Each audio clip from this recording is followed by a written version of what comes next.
అరే మిత్రమా, ఇలాంటి ఆరోగ్య వార్తలు మీరు ఎప్పటికప్పుడు తెలుసుకోవాలనుకుంటే మన ఈ ఛానల్ని సబ్స్క్రైబ్ చేసుకుని బెల్ ఐకాన్ని గట్టిగా కొట్టేయ్. కుక్క గోళ్ల గీతల వల్ల రేబీస్ వస్తుందా? సమకాలీన సమాజంలో కుక్కలు కోరకడం తరచూ జరుగుతున్న సంఘటనలు. ఇలాంటి ఘటనలు చాలా మందిని మానసికంగా భయపెడతాయి. ముఖ్యంగా రేబీస్ గురించి ఆలోచించినప్పుడు ఆ భయం మరింత పెరుగుతుంది. చాలా మందికి కుక్క కాటు వల్ల రేబీస్ వస్తుందని తెలుసు.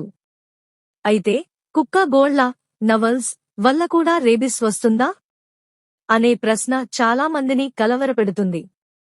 ఎందుకంటే రేబీస్ ప్రాణాంతక వ్యాధి. ఒకసారి లక్షణాలు ప్రారంభమైన తర్వాత దీనికి చికిత్స లేదు. కాబట్టి రేబీస్ విషయంలో ముందు జాగ్రత్తలే ఉత్తమ మార్గం. రేబీస్ లక్షణాలు కనబరుస్తే కుక్క గోళ్లు గీసినందుకే రేబీస్ సోకదు. కాని కొన్ని ప్రత్యేక సందర్భాలలో ప్రమాదం ఉండే అవకాశం ఉంటుంది. కుక్క తన గోళ్లను నాకినప్పుడు లేదా గోళ్లపై లాలాజలం, సాలివ ఉండినప్పుడు గోళ్లతో గీసితే అప్పుడే రేబీస్ వచ్చే అవకాశం ఉంటుంది. గోళ్లు గీసిన గాయం లోతుగా ఉంటే లేదా రక్తం బాగా వస్తే ప్రమాదం మరింత పెరుగుతుంది.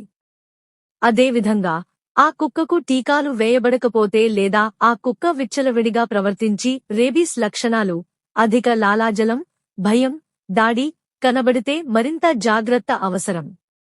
గోళ్ల గీతల కారణంగా చర్మం బాగా తెరచి లోపలికి వైరస్ ప్రవేశించే అవకాశం ఉంటే తప్పించుకోవడం కష్టం. ఇలాంటి సందర్భాలలో వెంటనే గాయాన్ని 15 నిమిషాల పాటు సబ్బు, నీటితో కడగడం చాలా ముఖ్యం. తర్వాత బెటాడిన్ వంటి యాంటీసెప్టిక్ మందును ఉపయోగించాలి.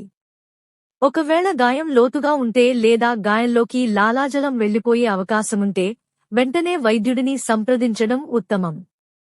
డాక్టర్ సలహా మేరకు anti-rabies vaccine, post exposure ప్రాఫిలాక్సిస్ Pep తీసుకోవడం చాలా అవసరం. ఎందుకంటే చిన్న గీతలు కూడా ప్రమాదకరం. జాగ్రత్తగా ఉండటమే రేబీస్ వంటి ప్రాణాంతక వ్యాధి నుంచి మనల్ని రక్షించే మార్గం. ముఖ్యంగా పిల్లల విషయంలో మరింత జాగ్రత్త అవసరం. వారు జంతువులతో ఎలా వ్యవహరించాలో నేర్పించడం అవసరం. పెంపుడు కుక్కలకు టీకాలు వేయించడాన్ని నిర్లక్ష్యం చేయకూడదు. ఇవన్నీ పాటిస్తే రేబీస్ నుంచి మనల్ని మనమే కాపాడుకోగలుగుతామని నిపుణులు చెబుతున్నారు. సావధానతలు సూచనలు: 1. వైద్య సలహా: గీతలు లేదా గాయాలు వచ్చినప్పుడు వెంటనే సబ్బు, నీటితో 15 నిమిషాలు కడగండి. రక్తం వస్తే లేదా లాలాజలం తాకినట్లు అనిపిస్తే 24 గంటలలోపు వైద్యుడిని సంప్రదించండి. రేబీస్ పెప్ వ్యాక్సిన్ తీసుకోవాల్సి రావచ్చు. 2. గాయ చికిత్స: గాయాన్ని యాంటీసెప్టిక్తో క్లీన్ చేయండి. రెడ్నెస్, స్వెల్లింగ్, పెయిన్ వస్తే యాంటీబయాటిక్స్ తీసుకోండి.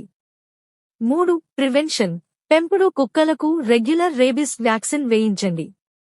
స్ట్రే డాగ్స్తో దూరం పాటించండి. పిల్లలకు జంతువులతో ఆటాడటం మానండి. 4. రేబీస్ లక్షణాలు: గాయం చుట్టూ టింగ్లింగ్, ఫీవర్, హెడాక్, హైడ్రోఫోబియా, నీటి భయం, పారాలిసిస్ వస్తే వెంటనే హాస్పిటల్కు వెళ్ళండి. 5. జాగ్రత్తలు: రేబీస్ ఎండమిక్ ఏరియాల్లో భారత్ వంటి మరింత జాగ్రత్త వ్యాక్సిన్ తీసుకోవడం 100% ప్రివెంటివ్. గమనిక: ఈ సమాచారం సాధారణ సలహాల కోసం మాత్రమే. రేబీస్ లేదా గాయాల సమస్యలకు సంబంధించి ఎల్లప్పుడూ వైద్య నిపుణులను సంప్రదించండి.